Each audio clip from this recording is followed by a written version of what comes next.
My name's Bret O'Dell, and this is my story of hope.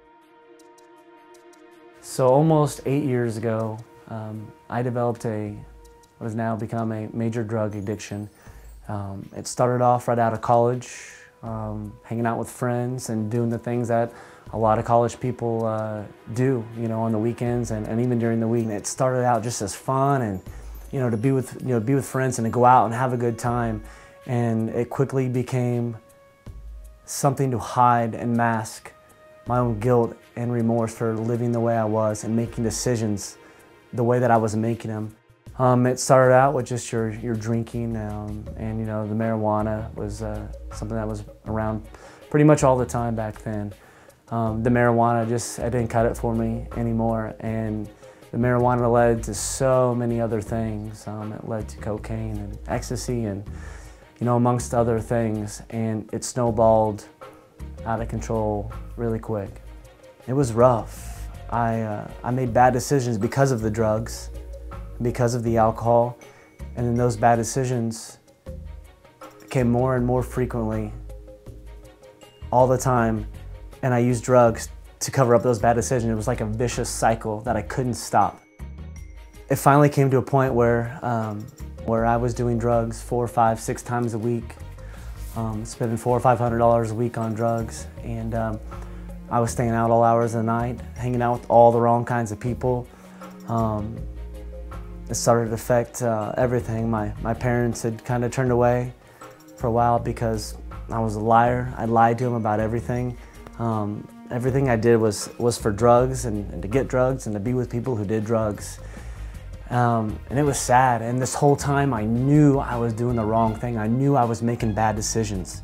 And I thought, oh my gosh, I'm setting such a bad example, but why can't I stop? Why can I give this up? Why is my family and my career and my true friends not more important than drugs and drinking?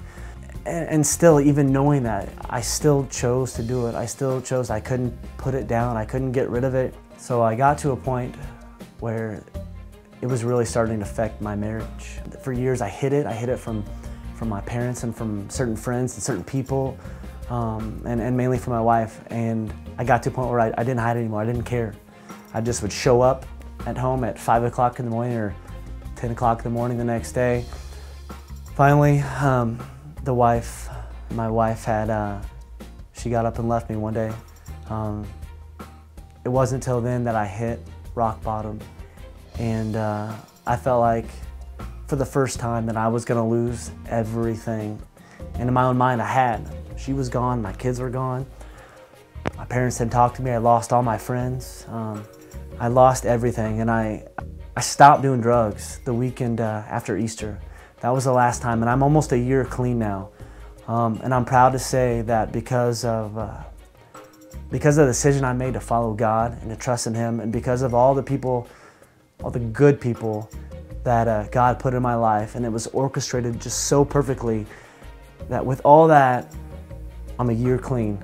And I have not touched a drug, I haven't thought about it, I have no desire to do it. And as many of you might know, I have my family back. We've renewed our vows. My kids are happy, my wife's happy, my parents are happy. My brother just got saved and is coming to God. My parents are actually coming to Church of the Harvest now. It's so amazing, all these little things that have just come together through Him, by Him, for Him. And it's a miracle. It's a miracle that I'm here today, or that I'm not in jail, or that I'm not dead for some overdose or something like that, because I've seen it happen many times in my past. So I guess I want to say to everybody out there that knows somebody, or if you are somebody that's going through this, there's a better way out, and it's through Him. It's surrendering your life to Him and choosing to be right and choosing to live for Him and to be better and live by the Word. That's what I did, and I didn't even know I was doing it at the time, but I did it, and I'm here now, and my family's here now, and I'm drug-free, and you can be too. Somebody here that's quit, and you have hope, and there's a better life, and there's a better way to do it, and you can do it, and I'm here to help. And so is God, so you know what you need to do. So.